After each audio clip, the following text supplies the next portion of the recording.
Hello, Masters Universe Classics fans! I have the Wind Raider! It came in a white packaging box and it also says Battle Ram Chariot. This vehicle came out a couple years ago from the Masters Universe Classics line, but I just attained it recently. Thank you so much, Nick, for getting me this. I'm really appreciative of it. I love the packaging on this, especially the blueprints on the back showing all the schematics, the Eternian location device, the Photanium wings, cockpit design for human and Gars only. If you don't know who the Gars are, they're the blue-skinned race who live on Eternia. Think of Cyclone or Skeletor, aka Keldor, who technically is really only half Gar, but you know, still, it counts because he is blue-skinned. Polarity reversal tail fin. That's a lot of wording just to say the tail. Twin photon rocket boosters. We get the corroded plated fuel tanks, and of course the grappling launcher with electro rope. And remember, this is all done by Man-at-Arms, also known as Duncan. Plus, let's look at the packaging art here in the front too. It's not quite as good as Castle Grayskull's packaging, but still, I am really impressed with how this all looks. But that's enough about all that. I am really excited about opening this up, so let's get to it. So here's a Wind Raider, unassembled,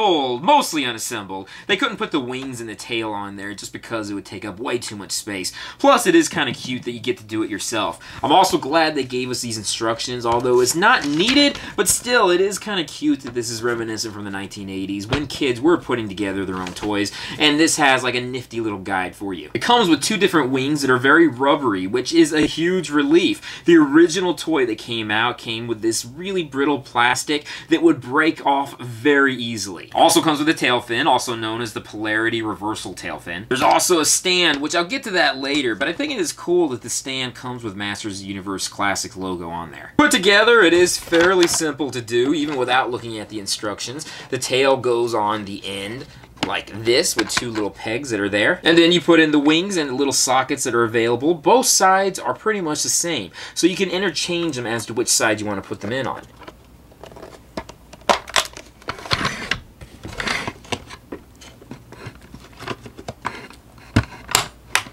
What's cool is when you do have both wings put in, when you move one up and down, they both move up and down.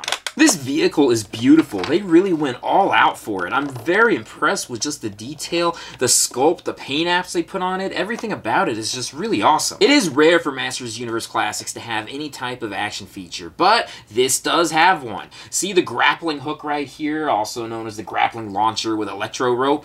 Well, there is a little button right here, and it shoots out. I'm glad they included something like this. It is pretty cool, and I'm glad that the grappling hook does have an action feature to it. Some people have complained that their grappling hook, unfortunately, has been all warped out and has been bent in different directions. Mine came out pretty good, so I guess I was lucky. And just for your knowledge, so you know how to get the electro rope back inside, you pull the cannon up only halfway, and then you just kind of roll it back in. Even the underside here, as you can see, they put a lot of detail into it. Here's the little hole for you put the base so you can kind of display it. Let's look at the wings themselves. I mean, again, like I said, there's so much sculpt put in here. The paint app, I think, is done really well. Inside the cockpit, I mean, even this alone, I'm really impressed with it. We have like two little handles here for an action figure to hold on to. On both sides here, the cockpit opens up so you can see that there's like electronic machinery in there. I guess this is for Duncan to be working on. And it's on both sides too, so both fuel tanks can be worked on. It is really cool that they did this much detail for this. It almost looks like an angry bird or some sort of snouted figure with tusks coming out here.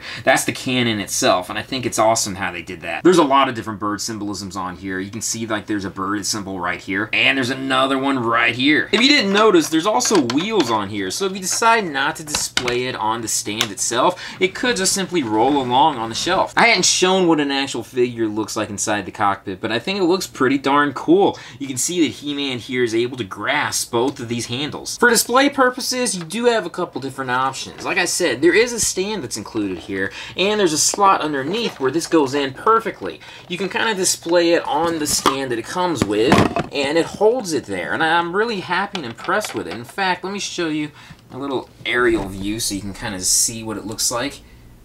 I mean, that in itself, I think, is darn cool. But wait a minute, there's another way of displaying your Wind Raider. If you have the Castle Grayskull playset, in the floor, there's a slot available specifically so that you can display the Wind Raider inside. Granted, the wings do go out pretty far and it hits the second level floor, but still, I think the way this looks and the way that they thought this out, I think they did a badass job of it. Hello there! Just wanted to show a comparison about how big this vehicle was next to my head. It's pretty darn big. I can't really say much more about it. It was really awesome. The sculpt that they did on this is incredible. I'm really happy with it. Nick, thank you so much for getting me this. I'm going to be giving it such a good home. In fact, I'm probably going to be playing with it all night. And oh my god, I just not realized what I said. I'm so sorry. I should say giggity? No, I'll say phrasing. Phrasing. Boom!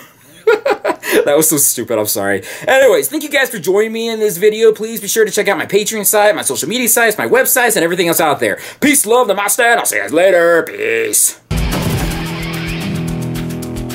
He-Man and the Masters of the Universe.